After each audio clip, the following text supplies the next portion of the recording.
ప్రియమైన ప్రేక్షకులు నమస్తే. శ్రీని టీవీకి స్వాగతం. నేను శ్రీనివాస్. సంక్షేమ పథకాలు చేరుతున్న ప్రతి పౌరుడికి వివరాలన్నీ ఒకే కార్డులో అందుబాటులో ఉండేలా సమగ్ర సంక్షేమ కార్డును రూపొందించాలని ముఖ్యమంత్రి రేవంత్ రెడ్డి నిర్ణయించారు. ఏ పౌరుడికి ఏ శాఖ ద్వారా ఏ పథకం కింద ఎంత మేర లబ్ధి చేకూరుతుందో ఈ కార్డు ద్వారా స్పష్టంగా తెలిసేలా ఈ యూనిఫైడ్ కార్డు ఉండాలని అధికారులకు సూచించారు. అందుకు అవసరమైన అన్ని చర్యలను తక్షణమే చేపట్టాలని, అన్ని శాఖల నుంచి లబ్ధిదారుల డేటాను సేకరించేందుకు స్పెషల్ డ్రైవ్ చేపట్టాలని సీఎం ఆదేశించారు.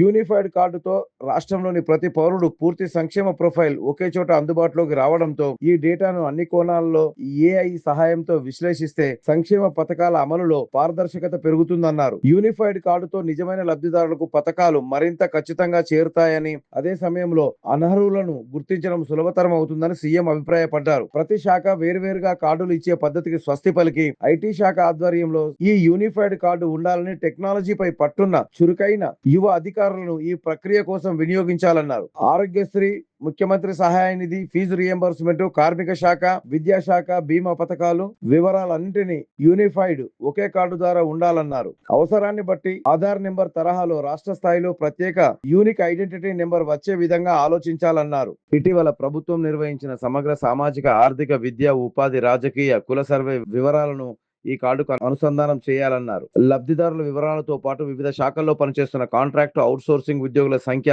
ఇతర వివరాలను సేకరించాలని ఐటీ శాఖను ఆదేశించారు. ఎక్కడైనా మరణ ధృవీకరణ పత్రం జారీ అయితే ఆ సమాచారము పెన్షన్ డేటాబేస్ కు చేరాలని, వెంటనే దాని ఆధారంగా చర్యలు మొదలయ్యేలా ఉండాలన్నారు. ప్రజల ఆరోగ్య ప్రొఫైల్ ను కూడా సమగ్ర సంక్షేమ కార్డుతో లింకు చేయాలని చెప్పారు. కేరళ నుంచి గల్ఫ్ కు వలస వెళ్లే ఉద్యోగులకు అనుసరిస్తున్న విధానాలను అధ్యయనం చేయాలని సూచించారు. నైపుణ్యాభివృద్ధి, శిక్షణ కార్యక్రమాలతో పాటు పాస్పోర్టులు, వీసాల జారీకి సంబంధించిన సమాచారం ఒకే చోట అందుబాటులో ఉంచితే అనధికార ఏజెంట్ల ప్రమేయం తగ్గుతుందని ఈ సందర్భంగా సీఎం రేవంత్ రెడ్డి అభిప్రాయపడ్డారు. ముఖ్యమంత్రి రేవంత్ రెడ్డి జరిపిన అత్యున్నత సమీక్షా సమావేశంలో మంత్రి దుద్దిల శ్రీధర్ బాబు, ప్రభుత్వ ప్రధాన కార్యదర్శి K Ramakrishna Rao, CM special secretary B Ajith Reddy, IT శాఖ జాయింట్ సెక్రటరీ అనుదీప్ దురిశెట్టితో పాటు ఇతర ఉన్నతాధికారులు హాజరయ్యారు. ఇటువంటి మరిన్ని వీడియోల కోసం చూస్తూనే ఉండండి శ్రీని టీవీ. Thank you.